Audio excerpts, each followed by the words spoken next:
Vida y Salud llega en nombre de Atención Integral de la Mujer y del Hombre, el lugar ideal para ti.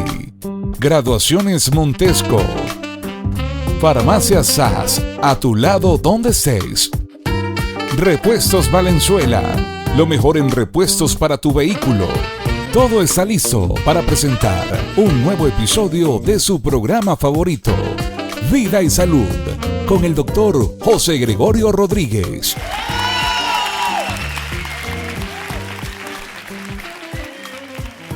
Buenas noches, mis queridos seguidores y radioescuchas. Estamos aquí en la Ventana de la Salud, como es Vida y Salud, con el doctor José Gregorio Rodríguez. Como les mencioné, vamos a hablar de un tema que no les hemos dicho que se trata, pero es un tema bastante importante y para ello tengo una invitada especial, la doctora Rosángelis Parra, gastroenterólogo, especialista en esa área, porque el tema que se va a tratar hoy va a ser cuando el estómago es afectado por el cáncer. Pero antes de entrar en materia, que eso lo vamos a hacer en el bloque que sigue, vamos a hablar un poquito de quién es la invitada del día de hoy. Y le voy a quitar con todo permiso su título de doctora y la voy a llamar Rosángelis. Rosángelis, ¿cuál es tu nombre completo?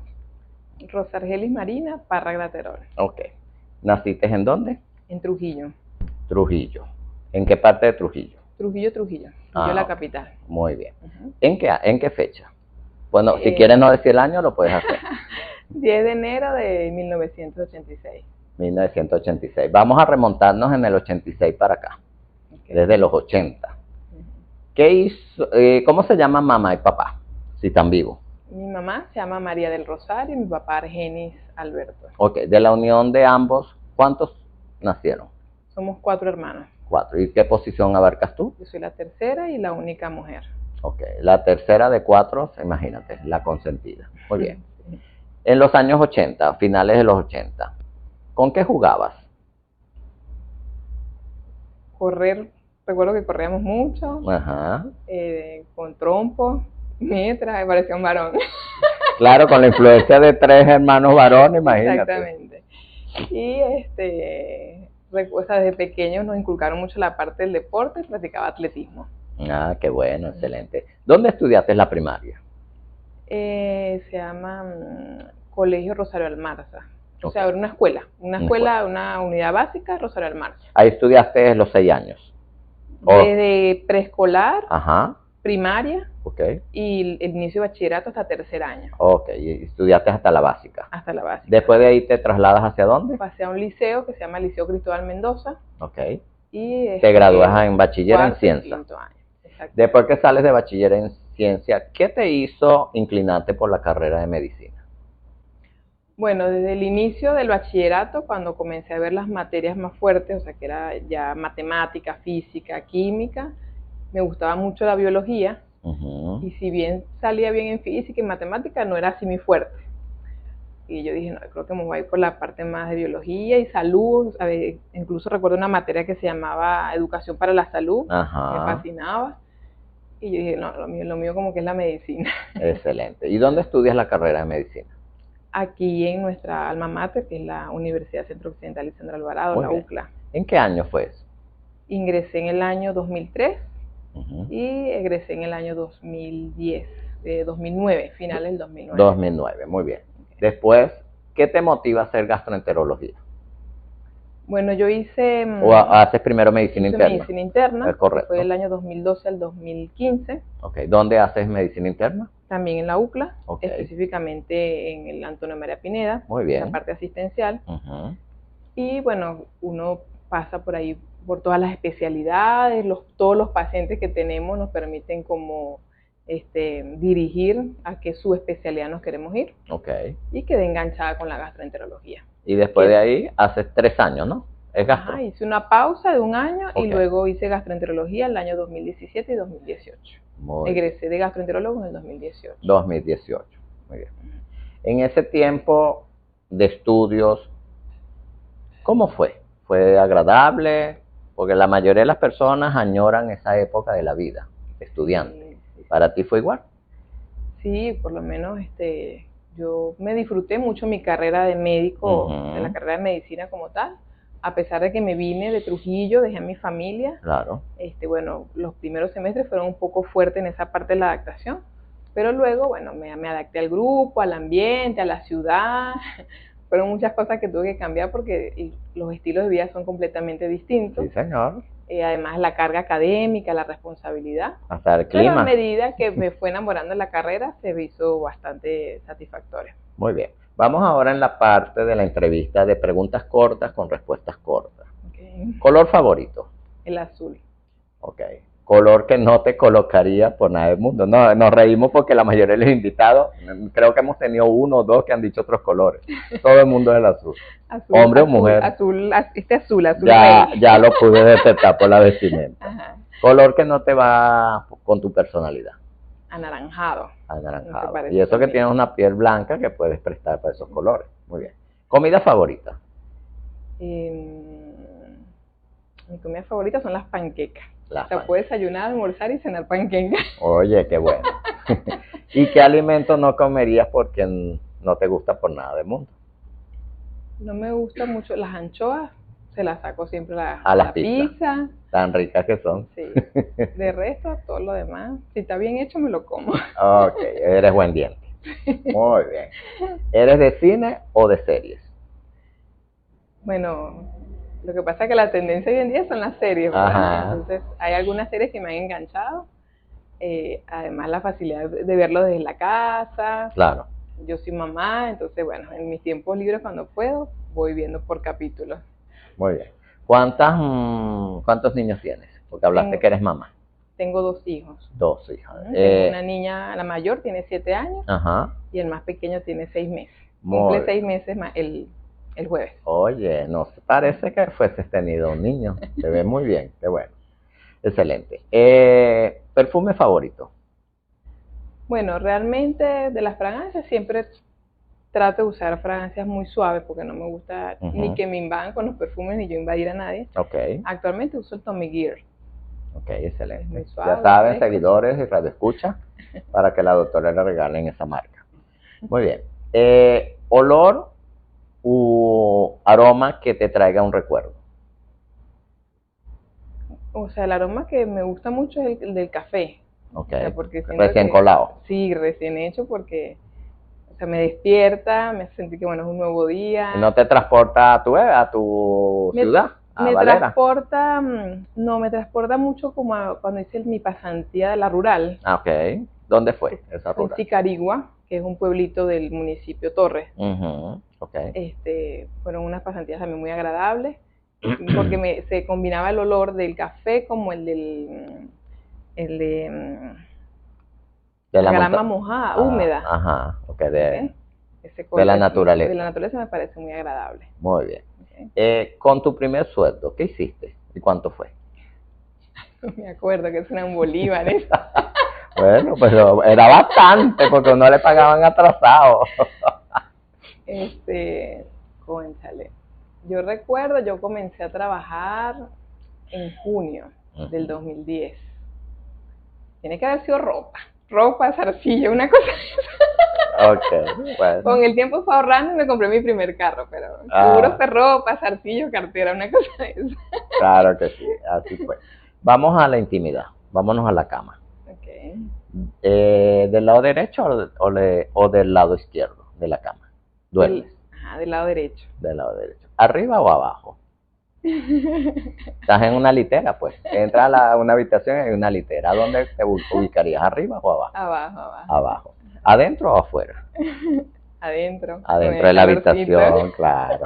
Muy bien. ¿Con medias o sin medias? Sin media. Sin medias. ¿Con ropa o sin ropa? Para dormir. Sin ropa. Sin ropa. Muy bien. Lo más cómoda posible. Excelente, muy bien. ¿Eres de sueño ligero o sueño pesado? Fui de sueño pesado por mucho tiempo, pero la maternidad me cambió todo. Ahora es Cualquier cosa me despierta. un satélite. Está bien, Sí. excelente. Muy bien. Ahora vamos caminando por Barquisimeto y te consigues la lámpara de Aladino y la agarras y la frotas. Y al frotarla, yo te salgo como genio y te digo, te concedo 3 deseos. ¿Cuáles serían tus 3 deseos y por qué? Bueno, Primer deseo. Rápido, porque el primer genio se tiene deseo que ir. sería que realmente me dé mucha salud, Ok, tanto, o sea, para que por lo menos yo permita ver crecer a mis hijos y hacerlos un hombre y una mujer. muy bien. ¿Tu segundo deseo? Actualmente, es más, lo pido siempre a Dios que me dé mucho trabajo, Ok. ¿Y tercer deseo? que me dé la oportunidad también de hacer cosas en las que quiero terminar de especializar para ayudar a mucha gente. Muy bien, excelente. Concedido tus tres deseos. Nos quedan 2 minutos de este bloque. Ahora vamos, ¿te acuerdas de la saga Volver al Futuro? Donde es un carro que se transporta en el tiempo. Nos montamos en el carro, estamos en el carro. Imagínate que nos vamos para el pasado. Acuérdate que tú eres finales de los 80. Vámonos para atrás. ¿Qué época o qué civilización te gustaría conocer y por qué? Incluida dentro de mis años, pues. ¿No? Para atrás, Más antes atrás. de tu nacer. Bueno, quizás la época de los 70. ¿Te gustan los 70? Sí. ¿Te gustaría Bueno, haber estado en los 70? ¿Por qué? Bueno, o sea, trasladando un poco como las épocas, las novelas de esa época, esa temporada, me gusta esa tendencia. Muy bien. Nos montamos otra vez en el carro, ahora nos vamos al futuro. ¿Cómo te ves tú con 40 años más? Bueno, realmente entre mis ideales está ser una mejor mujer cada día. Ok, excelente. Eso incluye ser mejor mamá, mejor esposa y mejor profesional. Muy bien, excelente. Y unos añitos de más. Como me dijo un invitado, más viejo. Claro. Es obvio que nos vamos a ver más viejos. Muy bien. Ahora nos volvemos a montar en el carro. Ahora sí, en tu vida, ¿en qué momento quieres volver a revivir y por qué? De tu vida. De mi vida. Bueno, la maternidad, mi primera maternidad. Tu primera maternidad hace 7 años, me dijiste. Hace 7 años. Ok, ¿por qué? Porque quizás no sé si por la inexperiencia o la edad, quizás había inmadurez. Creo que hubo etapas que no viví como tenía que ser, que ahora me las estoy disfrutando en esta segunda maternidad. Okay. Quizás quise ser en ese momento una mezcla entre querer ser una madre perfecta, entregué mucho y dejé pasar cosas que luego salieron a relucir, frustraciones, ¿verdad? Y que hoy en día he tratado de buscar el equilibrio entre las dos, dedicarme mucho tiempo a los 2 niños, claro, pero también para mí. Pero para ti y para tu relación de pareja y para tu relación trabajada, claro, y la familia y todo. O sea, buscar siempre un equilibrio entre todos. Exactamente. Eso es verdad. Muy bien.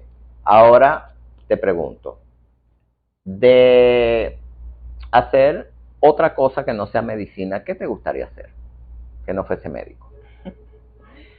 Bueno, siempre me ha gustado mucho la parte de comunicación. Ok. Sobre todo la parte de, vamos a ver. ¿De periodismo? ¿De locución? No, que no suene así como, quiero buscar la palabra que no suene muy como plástico, pero que tenga que ver con la belleza. Ah, ok. Bueno, no, actriz, modelo. Tipo modelo. Ah, bueno, tiene porte. Siempre me ha gustado, Tuve la oportunidad de participar en varios eventos, pero bueno, por la medicina, una que otra cosa, no. Excelente. ¿Eres católica? Católica. Ok, pero católica no soy practicante o católico de que, bueno, yo voy a misa cuando me acuerdo y esas cosas. Sí. Pero sí creo en Dios y lo tengo presente. Creo en Dios, también creo en mi religión católica. Ok. Sin embargo, bueno, es algo que también está dentro de nuestros proyectos como familia, mejorar. ¿Adoras a algún santo? ¿O no tienes devoción por algún santo? Soy creyente de la Divina Pastora y yo vengo del estado Trujillo, que somos muy devotos a José Gregorio Hernández. Ok, por la cercanía. Muy bien. Bueno, mis queridos radioescuchas y seguidores, pudieron conocer el lado humano de nuestra invitada del día de hoy, quienes ven y pudieron apreciar que es una persona igual que nosotros, que siempre siente, padece, tuvo cosas buenas y cosas malas en esta corta vida porque es muy joven y todavía le falta kilometraje por recorrer. Cuando el cáncer afecta el estómago o el estómago puede ser afectado por el cáncer, eso no lo va a responder la invitada. La pregunta del título, ¿puede el estómago ser afectado por el cáncer? Sí, claro que sí. Así como el cáncer afecta a muchos otros órganos, el estómago no escapa de ello, ¿verdad? Ok. Y realmente cuando eso sucede, pues tiene un gran impacto tanto en la sociedad, específicamente en el paciente que lo padece y sus familiares, y es algo que debemos tratar de diagnosticar a tiempo y abordarlo a tiempo. Muy bien. ¿Quiénes son más afectados según el grupo etario de padecer un cáncer gástrico? El cáncer gástrico, hay dos subtipos, ¿verdad? Pero el más común, que es el tipo de cáncer gástrico intestinal, es más frecuente con respecto a la edad. Sí. Es más frecuente en pacientes de 65 años o más. Okay. Ahora, con respecto al sexo, es más común en el sexo masculino, en el hombre, que en la mujer. Incluso se habla de una frecuencia o incidencia de que en los hombres, 1 de cada 96 hombres, y la mujer, 1 de cada 152 mujeres. Okay. Y esa diferencia más o menos marcada, siendo nosotros los más propensos, ¿por qué? Okay. Por el estilo de vida que lleva el hombre en relación a la mujer. Está asociado a eso, ya que el cáncer gástrico tiene varios factores de riesgo, ¿verdad? Okay. Entre los factores de riesgo, bueno, podemos hablar de infecciosos, son los principales, que está la infección por la bacteria Helicobacter pylori, ¿okay? Que incluso es denominada como un carcinógeno tipo 1. Es correcto. ¿Qué quiero decir con esto? Que se ha demostrado que la infección por esa bacteria ha demostrado que produce cáncer gástrico, ¿verdad? También la infección por el virus Epstein-Barr, que es el mismo virus de la mononucleosis o la enfermedad del beso, lo puede ocasionar, más que todo porque conduce mucho a los linfomas de la mucosa gastrointestinal. Es correcto. ¿Okay? Y entre otros factores que hacen que lo relacionemos más con el hombre son los factores tóxicos, como es el consumo, el tabaquismo, consumo de cigarrillo, de alcohol, también está relacionado con las dietas poco sanas o nutritivas, que también vamos a hablar de los alimentos, ¿verdad? Que son protectores y destructores. Y bueno, ya otro rol que jugaría es la parte de heredofamiliar, okay. Que son los menos frecuentes. Y vamos a también hablar más adelante de las emociones también. Okay. Muy bien. Una vez, vamos a aclarar para que los radioescuchas y los seguidores, ¿qué es el cáncer gástrico? Porque muchos, bueno, y están hablando de cáncer gástrico, pero ¿qué es eso? Okay. Sí, bueno, vamos a hablar bien de lo que es el cáncer, ¿verdad? El cáncer como tal, nuestro organismo, cuando una célula se forma, él tiene como un control de calidad, okay, que dice, tú sí pasas, tú no pasas. Cuando una célula se forma y tiene una alteración o algún daño, ese control de calidad por lo general dice, usted no va a hacer ninguna función y la elimina. Okay. Cuando esa célula no es controlada, la alcabala no la detiene, esa célula se sigue dividiendo, multiplicando y invade algún tejido, que en este caso sería alguna de las células, puede ocurrir con algunas de las células el epitelio del estómago, okay, y de allí va formando una lesión que dependiendo, se hablan de algunas lesiones premalignas, ¿verdad? Que podemos encontrar en los pacientes una gastritis crónica, luego una gastritis atrófica, de ahí pasar a una metaplasia, y luego a una displasia, y de la displasia viene displasia de alto grado, bajo grado, hasta llegar a un cáncer. Muy bien. ¿Sí?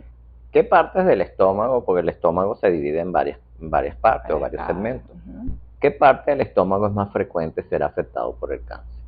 Específicamente el tercio distal, que es donde está el antro gástrico. Ok, el antro en primer lugar. El antro.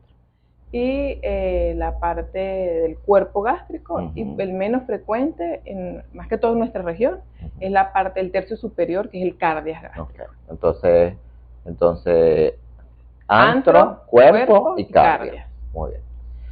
Ahora, una vez que ya se está comenzando a esa desorganización a nivel del epitelio gástrico, ¿cuáles serían los signos y los síntomas que una persona puede empezar a manifestar? Porque acuérdate que el cuerpo tiene un lenguaje y ese lenguaje es clarito, lo que pasa es que nosotros no lo queremos interpretar o nos hacemos los sordos, los que no queremos escucharlo, y sobre todo viene la automedicación, que vamos a hablar más adelante. Entonces empezamos a tener unas molestias y viene la vecina, el otro, tómate tal cosa y me tomo eso y mejora. Solapando los síntomas. Y sigue avanzando la enfermedad. Entonces, ¿cuáles serían esos signos y esos síntomas que ya me está gritando el estómago y diciendo no estoy funcionando bien y aquí se me está instaurando un cáncer?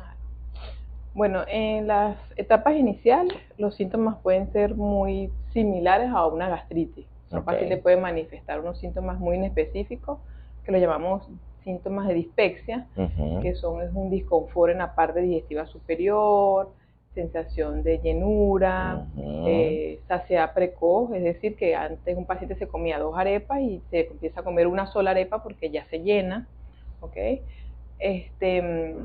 Y a medida que eso va progresando, o sea, que va creciendo la lesión, que va ocupando más espacio, los síntomas se pueden hacer más floridos, llevando a un paciente que pierde peso, que se siente cansado porque eso va sangrando muy escasamente y lo lleva a hacer anemia, hasta llegar a un grado de que pueda obstruir el paso de los alimentos y ya el paciente vomita y no puede alimentarse. Ok.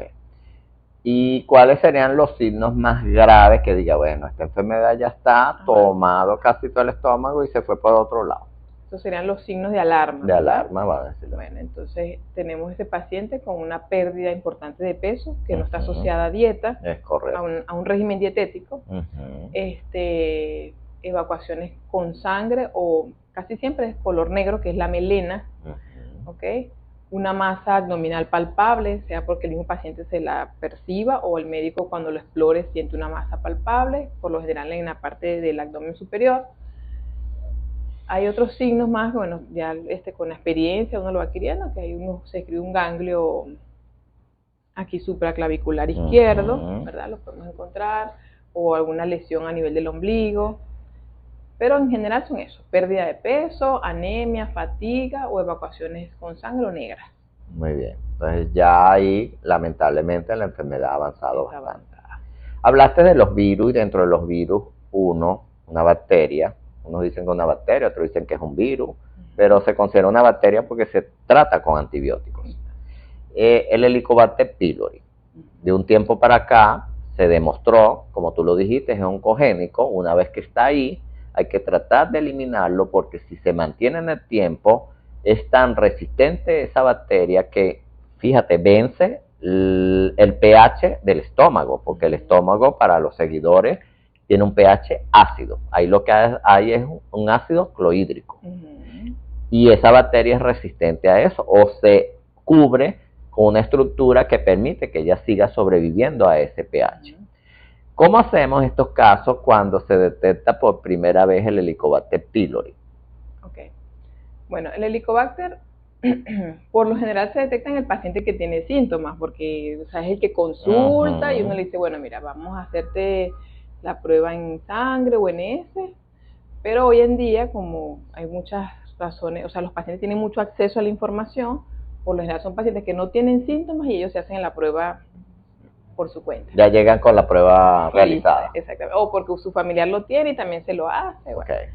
En este caso, si el paciente tiene síntomas, tiene completamente indicado su tratamiento, que es en base a antibióticos, protector gástrico, ¿ok? Si demostramos que tiene síntomas, salió positivo a la prueba. Exacto, o se demostró también, hay un patrón endoscópico que es muy sugestivo de eso, ¿ok?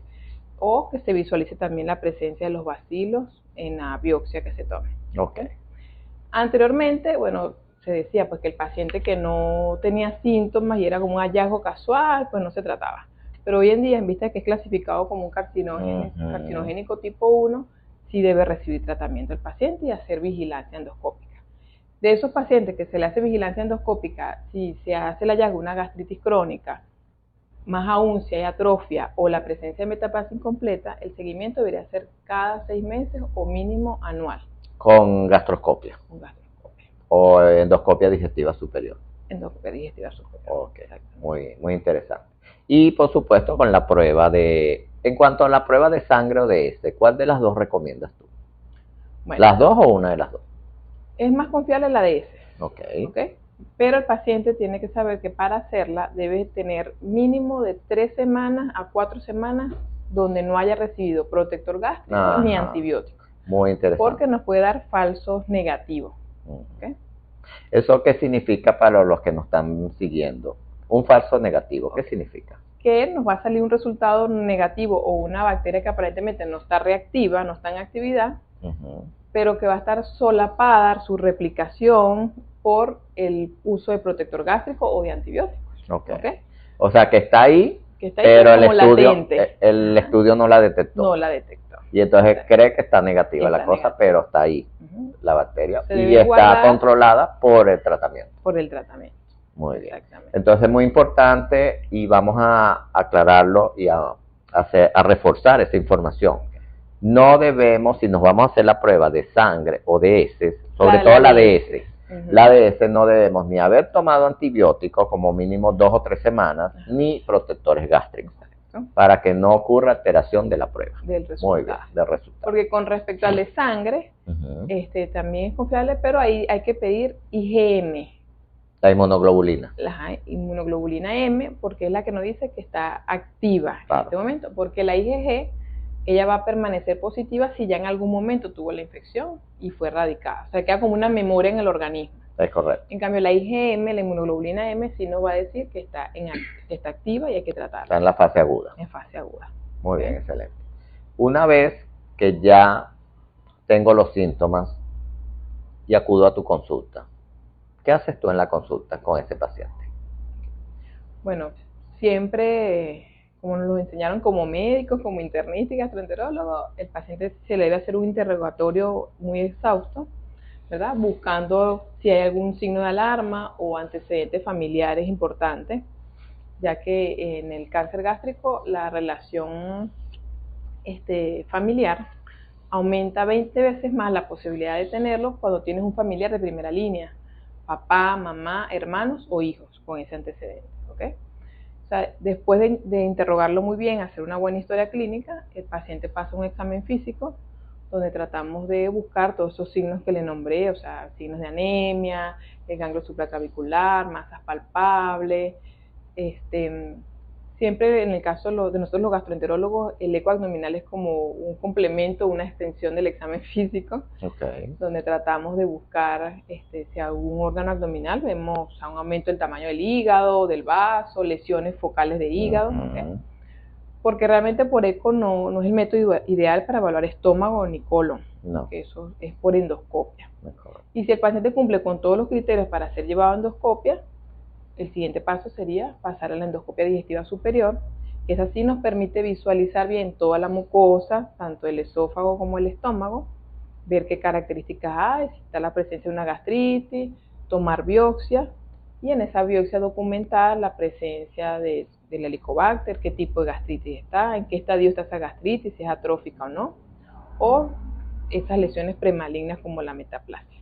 Okay. Hablaste de la endoscopia digestiva superior o la gastroscopia, nos queda un minuto. ¿Quiénes son candidatos o cuándo tú decides que esa persona tienes que realizarle ese estudio? Okay. Normalmente hablamos de una edad promedio o riesgo promedio, que en el caso, se habla mucho de riesgo promedio en el cáncer de colon, que todo paciente mayor a 45 años debería hacerse su primera colonoscopia como un método de pesquisa para el cáncer de colon. Pero por lo general también la misma edad que tomamos de promedio para la endoscopia digestiva superior. Si el paciente no tiene esa edad, o sea, es más joven, pero tiene síntomas persistentes que no mejoran al tratamiento, no mejoran con la dieta, o tiene signos de alarma, tiene que ir a una endoscopia digestiva.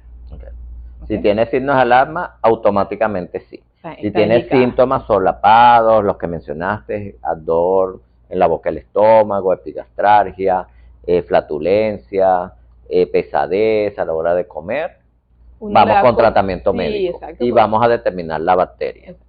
Evaluando los riesgos, eso nos decide si realmente la merita ya o puede recibir un tratamiento y luego ir al estudio. Muy bien, excelente. En el próximo bloque te voy a dejar una pregunta en el aire. Hablaste de la herencia. ¿Existe un gen implicado en ese cáncer gástrico hereditario?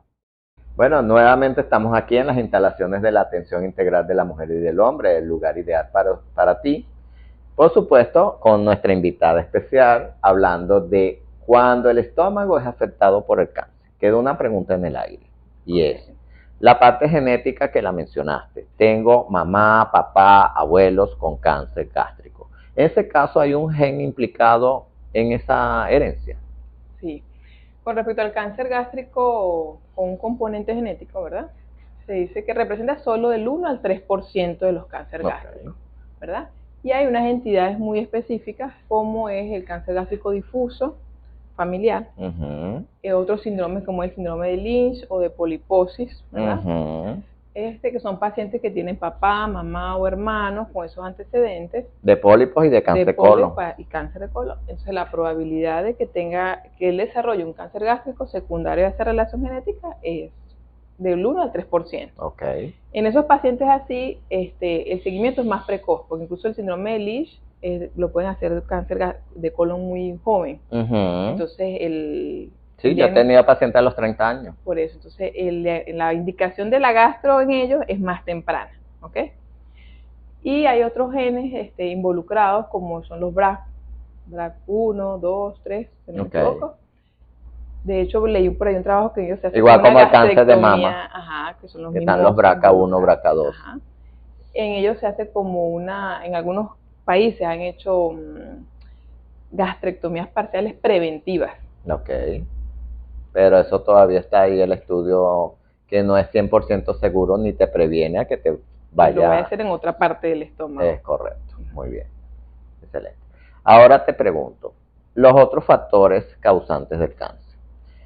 Mencionamos que es más frecuente en los hombres que en las mujeres, pero actualmente la mujer está compitiendo con el hombre en todos los campos. Y uno de los campos que vemos que las mujeres ahora fuman más y están igualando o superando a los hombres en el tabaquismo y en el consumo de alcohol. Ahí no tiene implicación que esas estadísticas cambien y chispeen a las mujeres también a sufrir más de cáncer gástrico. Sí, con respecto a la frecuencia, el cáncer gástrico ocupa el 5º lugar de todos los cánceres. Verdad que no lo mencionamos. En el hombre ocupa el 4º lugar, porque el principal es próstata, pulmón y colon. Y colon y después viene el de gástrico. Y en el de la mujer, bueno, se hablaba entre el 5º al 7º lugar. Sí, señor. Pero es verdad lo que usted dice, pues que en vista de que esos hábitos tóxicos, la mujer también los está adquiriendo, como se lleva un estilo de vida muy similar a la del hombre. Entonces se está como emparejando el riesgo. El chimó, que es muy frecuente en esta zona centro-occidente y también de tu tierra natal, de Trujillo. ¿Es causante de cáncer gástrico? Bueno, el chimó va en relación, recuerda que tiene el mismo componente del cigarrillo, ¿verdad? Que también es la misma nicotina. Está más en relación con el cáncer gástrico de la unión o del cardias gástrico. Y del esófago. Y esofágico, sí, pues ya tendría otra explicación fisiopatológica. Claro, ya es otra cosa, pero también implica el tracto gastrointestinal. Exactamente. Ahorita está de moda, de un tiempo para acá, el famoso cigarrillo electrónico, el vape o el vapor. Esa juventud, que es la que está consumiéndolo de manera alegre, y los padres no están viendo que eso es un causante de enfermedades broncopulmonares y de cáncer. Inclusive el gobierno ya hizo una resolución donde prohíbe la venta a menores de este tipo de instrumentos e inclusive hay que poner anuncios que digan los efectos indeseados o nocivos de este instrumento. ¿Puede el vape o el cigarrillo electrónico ocasionar el cáncer en un futuro? Aunque todavía no hay estudios, pero... Bueno, aquí la importancia sería que todo aquella sustancia o alimento que provoque una inflamación crónica en nuestro organismo puede provocar una alteración en esa secuencia que hablamos de la célula, pues, de que ella se pueda alterar, se pueda dañar y por lo tanto llevar a la formación de una neoplasia. O sea que en un futuro, cuando pase el tiempo, vamos a ver personas jóvenes con cáncer gástrico producto del consumo y el abuso de este instrumento como es el vape o el vapor. Habría que hacer vigilancia. Hay que hacer vigilancia y hacer un estudio, inclusive es un estudio comparativo para ver si se manifiesta. Otro virus que fue el rey de la pandemia, que todavía está, pero ha bajado, el COVID. ¿Puede en un futuro ser el COVID causante del cáncer gástrico? Bueno, hasta los momentos se ha demostrado que él es un gatillante de muchas enfermedades. Sí, señor. Y entre esas están las digestivas, a pacientes que venían aparentemente sanos, hacen su cuadro de COVID, posterior a eso se hace Florida de la clínica del cáncer gástrico, ¿verdad? El COVID como tal es un virus, bueno, eso lo han hablado mucho, que él puede, una de las vías por las que penetra es la vía digestiva, y inicialmente se pueden hacer los cuadros de gastrointestinales, ¿verdad? Tipo diarrea, vómito, Y hasta los momentos se ha demostrado mucho su afectación esofágica, que eso es otro tema. No, es correcto. Altera la motilidad del esófago, ¿ok? Ujú. Induciendo trastornos motores del esófago. Con respecto al cáncer gástrico, se ha hablado de que es un desencadenante o gatillante de algo que ya se venía gestando. Claro, y hay que esperar también el tiempo, porque COVID apenas llevamos 3 años Exactamente, se de su desconoce aparición. muchas cosas. Claro, vamos a ver qué pasa con el tiempo. Muy bien, una vez que entonces ya tenemos la persona con el cáncer, ya tú me dijiste, hace los estudios. ¿Qué tratamientos? Vamos a hablar de los mitos y las realidades.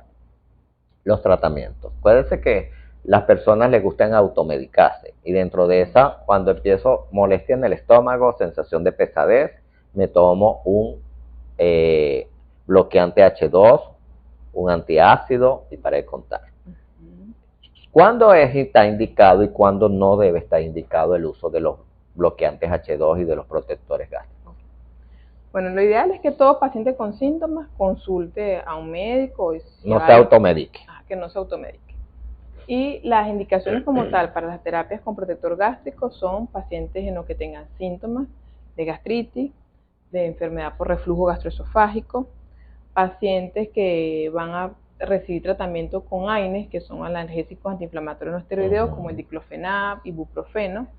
Se le manda de una forma preventiva porque esos medicamentos son muy gastrolesivos. Es correcto. Entonces se pueden acompañar con el protector gástrico. Algunos antibióticos que también los pacientes tienen poca tolerancia se acompañan de protector gástrico. Todos, siempre que se indique, tiene un tiempo. Ajá. Es decir, los tratamientos más largos. ¿Hasta cuándo yo puedo tomar? Los tratamientos más largos con protector gástrico son cuando hay úlceras, que en el caso de las úlceras gástricas son 2 meses de tratamiento. Okay. En el caso de las duodenales es por 3 meses. Okay. En la enfermedad por reflujo puede ser de 2 a 3 meses, eso depende, porque pasa que en la parte de la enfermedad por reflujo el paciente debería recibir tratamiento por 2 meses y hacer un descenso progresivo, porque se describe que algunos hacen como un efecto rebote si se para de forma brusca.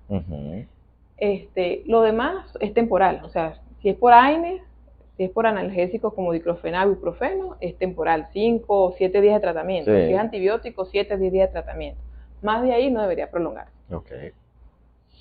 Hay algunas excepciones, como por lo menos los pacientes de tercera edad, o sea, que son polimedicados, o tienen muchas comorbilidades y reciben muchos medicamentos, que entre eso también está la aspirina. Okay. En ellos de repente uno es como más, vamos a decir la palabra... está indicado en ellos. Está indicado para protegerle el estómago, esa agresión por la polimedicación. Porque ellos relacionan su molestia digestiva con los medicamentos. Entonces se le puede dejar a dosis baja. Okay. Siempre y cuando no tengan otras comorbilidades, por lo menos entre ellas, lesiones renales. Porque de todos los mitos que hay por allí de que hace muchos efectos secundarios, el que tiene más evidencia del que haga daño es cuando hay compromiso renal. Okay. De todos los protectores gástricos que hay, ¿cuáles son los más indicados? Porque tenemos los bloqueantes H2, los de la bomba de protones, los antiácidos. Bueno, todos se pueden usar. Okay. Sin embargo, los inhibidores de la bomba de protones, ellos son los que hacen como un bloqueo total. Todo el mundo se inclina por bloqueantes H2. Exacto. Todo el mundo toma un esomeprazol, pantoprazol y todo lo que termine en sol. Exactamente, porque ellos hacen como el bloqueo total de la bomba, ¿ok?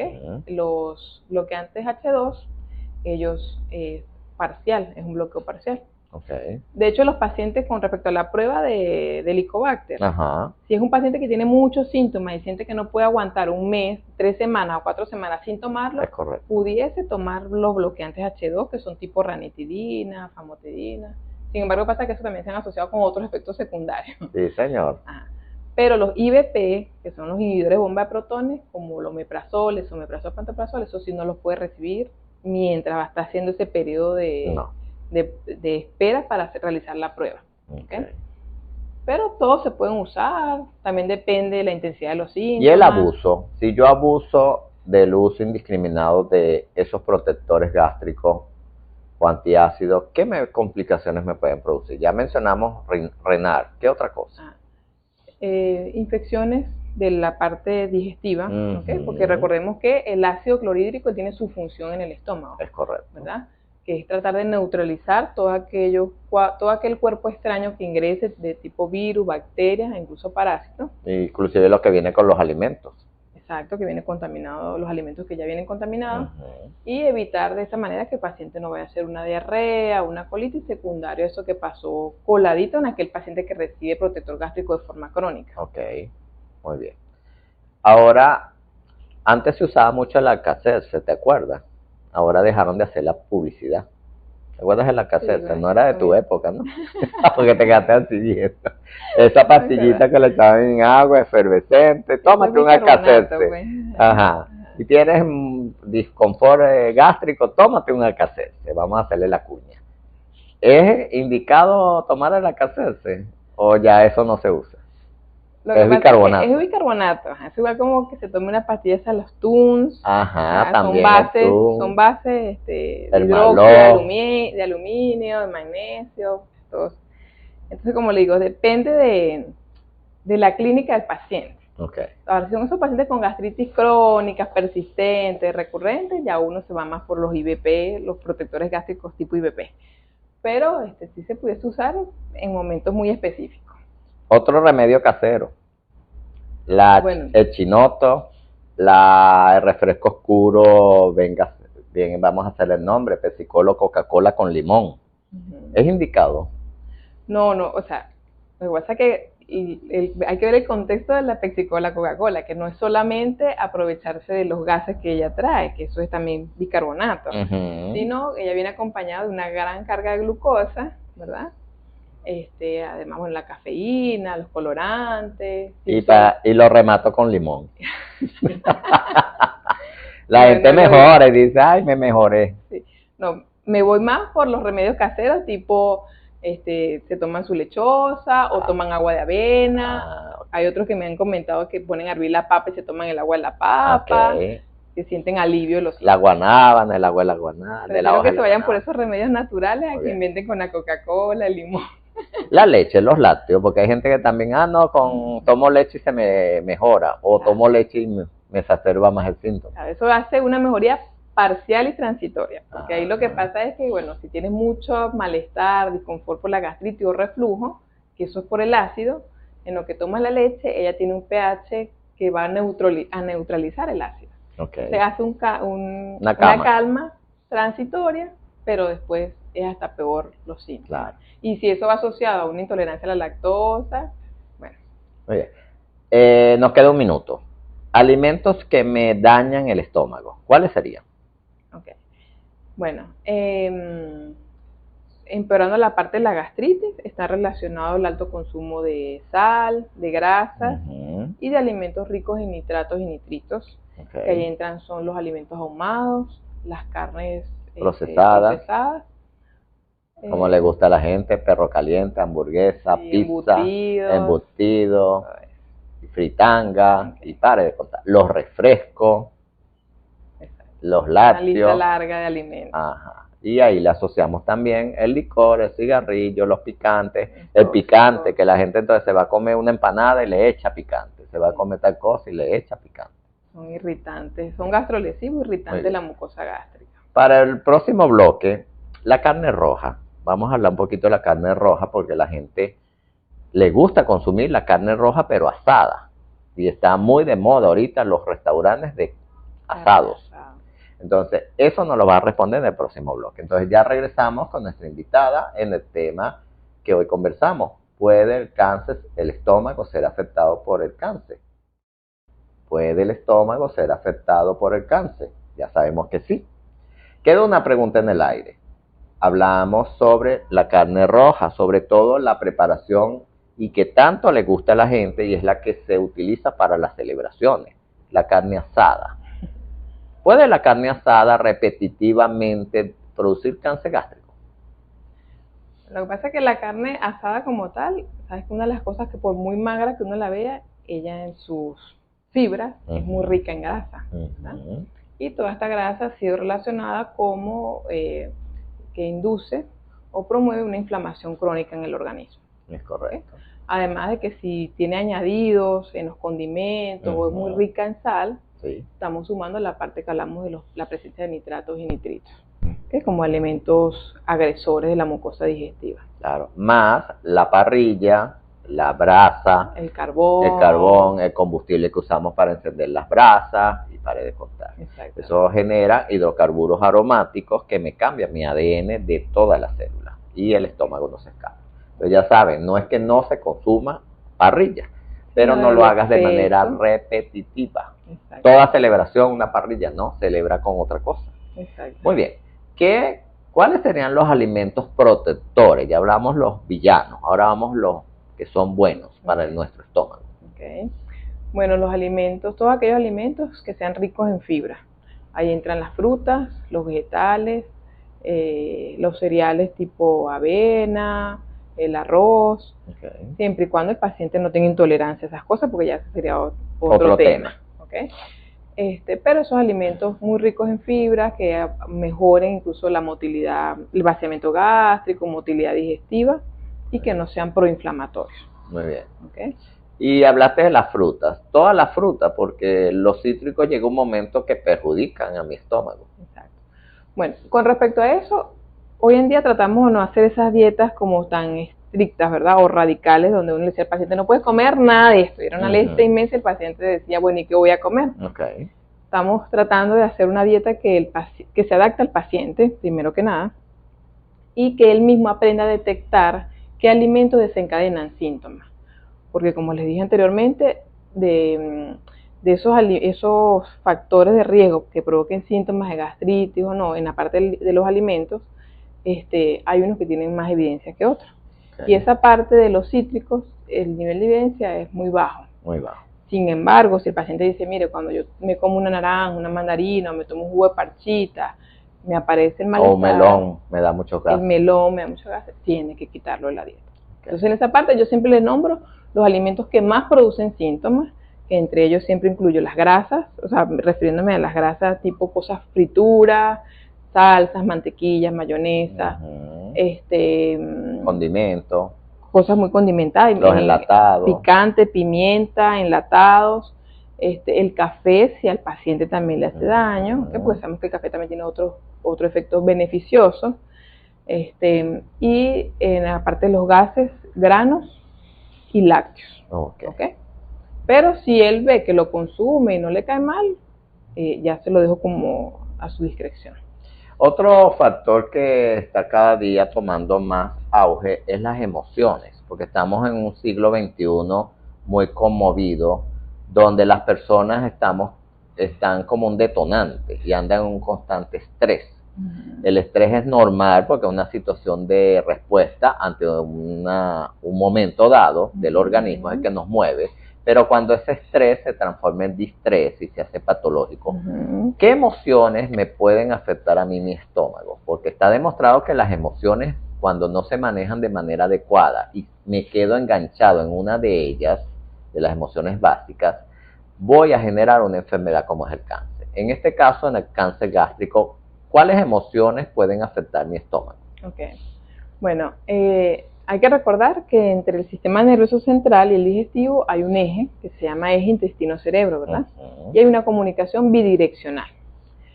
Es decir, hay sustancias que se liberan del sistema nervioso, ¿verdad? Que ellas pueden interaccionar con nuestro sistema digestivo, porque el sistema digestivo tiene su sistema nervioso entérico, que tenemos unas neuronas en todo el tubo digestivo. Sí, por eso dicen que es el segundo órgano que piensa. Exactamente. Entonces sí, el estrés, ¿verdad? Que influye mucho, hay liberación de otras hormonas y neurotransmisores que nos pueden estimular la parte digestiva, que se puede manifestar con dolor abdominal, con gases, distensión e incluso diarrea. Entonces, si bien puede, influir en esos síntomas, como tal que hay una relación directa con el cáncer gástrico, no. Pero se cree que el estrés, como lleva conductas también o hábitos tóxicos, el paciente, bueno, come mal, no es balanceada la comida, es rica en grasa, o adquiere hábitos tóxicos como el consumo de alcohol, cigarrillo, eso secundariamente sí va a desencadenar inflamación crónica y por ende influir en el cáncer. Porque entonces derivo ese estrés o ese distrés o esa situación que me está afectando en el momento emocionalmente a un vicio. Exacto. Y ahí es lo que mencionas. O también caigo en un cuadro de depresión, y entonces eso hace que poca ingesta de alimentos, la ingesta no es adecuada y eso conlleva a que mi sistema inmunológico baje y por supuesto aproveche y se me altere la microbiota que hay en la zona. Muy bien. Me introduciste el instrumento por la boca, el gastroscopio. ¿Qué puedes encontrar tú ahí cuando haces ese estudio? Ok. Bueno, la endoscopia va dirigida, ¿verdad?, a evaluar bien la mucosa, que es la capa interna del tubo digestivo. Vemos primero el esófago y luego cuando llegamos al estómago tratamos de evaluar todas sus partes.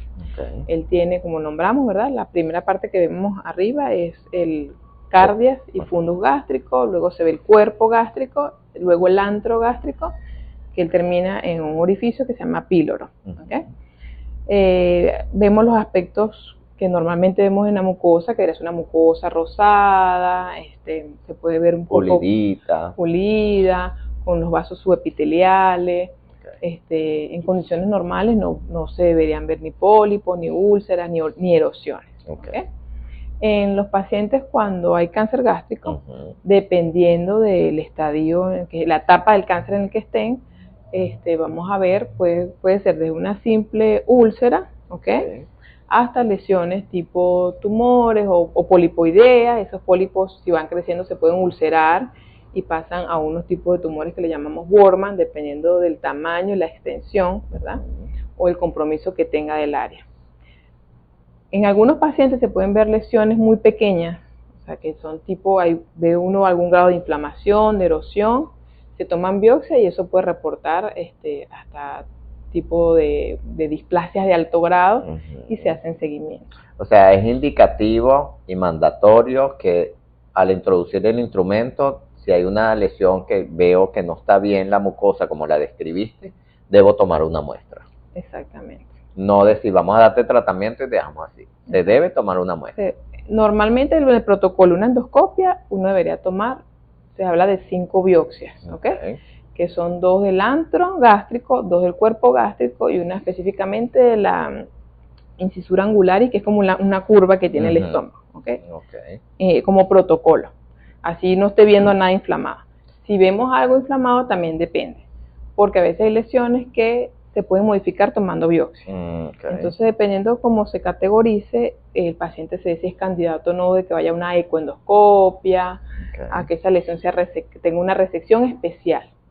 Muy bien. Pero sí vamos a aclararle, porque entonces las personas, acuérdate que hay otro mito, que una lesión maligna, si se toca, eso hace que es un desentonante, un gatillo para que se disemine. Entonces, no, eso fue que lo tocaron y ¡fum!, ahora está metastásico. Claro. Se debe biopsiar a pesar de. O sea, sí. Y si la sospecha es muy alta de un cáncer gástrico, se hace biopsia, múltiples biopsias, para que nos digan qué tipo de lesión tenemos ahí. Y eso no va a hacer que se me vaya el cáncer a otro lado por tomar una muestra. No. Porque ellos tienen otras vías. ¿Cuáles serían las vías de diseminación ahora que están? Sanguínea, linfática, sanguínea, y que, o sea, menos y continuidad, que es porque está infiltrando un órgano vecino. Es correcto. Ahí tenemos el hígado, tenemos el páncreas. Pueden hacer el colon, el páncreas. Hablaste de el duodeno y hablaste también de la unión gastroesofágica. Son sitios también de asiento de cáncer. Que pueden infiltrar hacia allá. Muy bien. En cuanto a anatomía patológica, ¿cuáles serían los más frecuentes desde el punto de vista histológico? Tenemos el intestinal, les comenté que es más frecuente en los pacientes de 65 años o más, y el tipo difuso, que se ve más en pacientes jóvenes de 35 a 38 años de edad. Muy bien. También hay una prueba que se hace actualmente, que los oncólogos la solicitamos, como es un marcador, un receptor. El receptor a nivel de la biopsia, a través de la inmunistoquímica, para que me detecte el HER2. Para si me sale positivo 3 cruces, yo voy a aplicar un tratamiento específico, como es el trastuzumab, es el Herceptin, que se da para cáncer de mama con sobreexpresión de HER2, y para cáncer gástrico se demostró que cuando está presente ese receptor hay que tratarlo con este tipo de anticuerpo monoclonal. Inclusive yo tengo 2 pacientes ahorita que salieron positivas y están recibiendo su medicamento. Un tratamiento similar al de cáncer de mama. Es correcto. Ajá, okay. su anticuerpo monoclonal, que en este caso es el trastuzumab o Herceptin. Es la indicación precisa. Muy bien, nos quedan 2 minutos. Una vez que tú haces el diagnóstico y te dio la biopsia positiva, ¿qué haces con el paciente? Bueno, inicia el protocolo de un paciente con cáncer gástrico, ¿verdad? Esa biopsia, si es suficiente, se manda a hacer la inmunistoquímica. Okay. Y en paralelo se le indican estudios de extensión, como es la tomografía de abdomen. Por lo general se pide abdomen y pelvis, ¿verdad? Con contraste tanto oral como endovenoso. De manera que esto nos permite ver en qué etapa está el cáncer, como dice el doctor, si ha afectado órganos vecinos, ¿verdad? Si simplemente está localizado a la pared gástrica, porque en base a eso se toma la conducta. ¿Y cuáles serían los órganos que le gusta el cáncer gástrico? Para diseminar. El hígado, hacia el páncreas, que es la parte retroperitoneal, ¿verdad? Okay. Que son los más cercanos. Todos los ganglios que están alrededor, que se forma un plastrón, puede formarse una carcinomatosis peritoneal. Todo eso lo vamos a ver a través de la tomografía. La invasión a órganos vecinos, que es más común: hígado, páncreas, los ganglios linfáticos. Si hay presencia de líquido, que ya hablamos de una carcinomatosis peritoneal, la citis por carcinomatosis peritoneal. Sí, señor. Dependiendo del tamaño, está causando algún grado de obstrucción también. Muy bien. Y también el pulmón no se nos escapa, hemos tenido cáncer. Hablaste de un ganglio que está en el lado izquierdo supraclavicular, que también puede estar presente, y los huesos también a veces, también el cáncer se va para allá. También serían los marcadores tumorales complementarios. Marcadores tumorales, ¿cuáles le solicitaría? ¿Y en qué momento del diagnóstico lo harías? ¿Al principio, en la mitad o al final? Bueno, realmente los marcadores tumorales no hacen diagnóstico, que me han llegado pacientes que me dicen: yo me hice los marcadores tumorales. De primerito, como si usted dice, usted tiene cáncer y gástrico, en este caso. No, lo ideal es que si ya se estableció un diagnóstico de alguna lesión, en este caso el cáncer gástrico, se pide marcador tumoral CA19-9, el carcinoma embrionario. Muy bien. A veces en las mujeres se le solicita el CA125 porque hay relación de un tipo de cáncer gástrico con el tumor de ovario que se llama un Krukenberg, ¿verdad? Muy bien. Y bueno, se pide al inicio y luego ya cuando el paciente, de eso se encarga el oncólogo, que cuando ya inicia su tratamiento de quimio. Pero tú, para que le hiciste todo, tú le pides su marcador al final y me lo mandas a mí con todo. Y bueno, doctor, usted se encarga, le salió alterado, usted va a ver la respuesta, porque eso es lo que vamos a aclararle. Eso nos va a servir a guiar sobre el seguimiento y la respuesta a los tratamientos. Si lo tengo alterado, si yo estoy dando el tratamiento, él debe mejorar y bajar y descender y normalizarse. Si no responde con el marcador, quiere decir que hay que cambiar la estrategia. Igual cuando la cirugía se somete a cirugía, debe bajar el marcador porque ya sacaste gran parte de la enfermedad. Si persiste bastante elevado, quiere decir que la enfermedad está por otro lado, mosca, porque se te escapó la enfermedad y no la detectaste. Muy bien. Recomendaciones finales, porque nos quedan un minuto.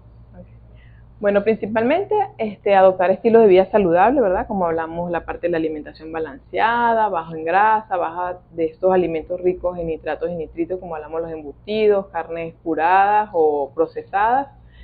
Evitar hábitos tóxicos como el consumo de cigarrillo, de alcohol, control del estrés, ¿verdad? Realizar actividad física.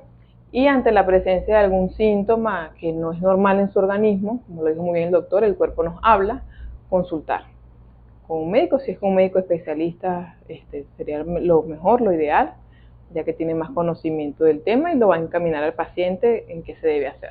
Muy bien. Y preguntar en tu familia, porque tienes un porcentaje, lo dijiste, del 1 al 3%, que mi árbol genealógico, mis ancestros me pueden estar chispeando porque tuvieron cáncer y yo no lo supe y no lo pregunté. Y ahí está el gen que está causando este tipo de enfermedad. Redes sociales, ¿dónde localizar? Por Instagram, a través de Tips de Mi Gastro, y consultas en Centro Empresarial Plaza Madrid o Policlínica Barquisimeto. Muy bien. ¿Días de consulta? No, es previa cita, Previa a través cita. también del 0424-542-2359.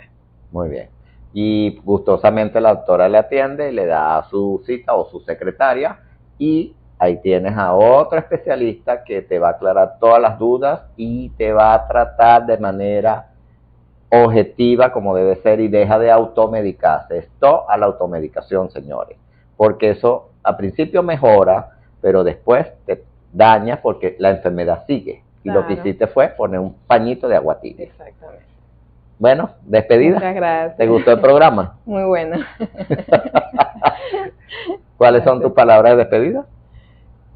Bueno, no, que lo ideal es que todo paciente trate de llevar su vida lo mejor posible, tanto desde el punto de vista personal, familiar y profesional, familiar con su comunidad, porque todo eso va a depender e influir en su salud. Ok, hay que tener un equilibrio, señores, equilibrio. y no salirse de ese equilibrio. Exacto. Bendiciones para todos, feliz noche, descansen, y bueno, ya saben, cuiden su estómago porque también puede ser presa del cáncer. Para la próxima semana tenemos sorpresas, vamos a estar en otras instalaciones, gracias a las instalaciones de la Atención Integral de la Mujer y del Hombre, el lugar ideal para ustedes, que nos prestaron estas instalaciones para grabar este programa en vivo y directo con ustedes. Bendiciones, nos vemos en una oportunidad. Vida y Salud llega en nombre de Atención Integral de la Mujer y del Hombre, el lugar ideal para ti. Graduaciones Montesco. Farmacia SAS, a tu lado donde estés. Repuestos Valenzuela, lo mejor en repuestos para tu vehículo.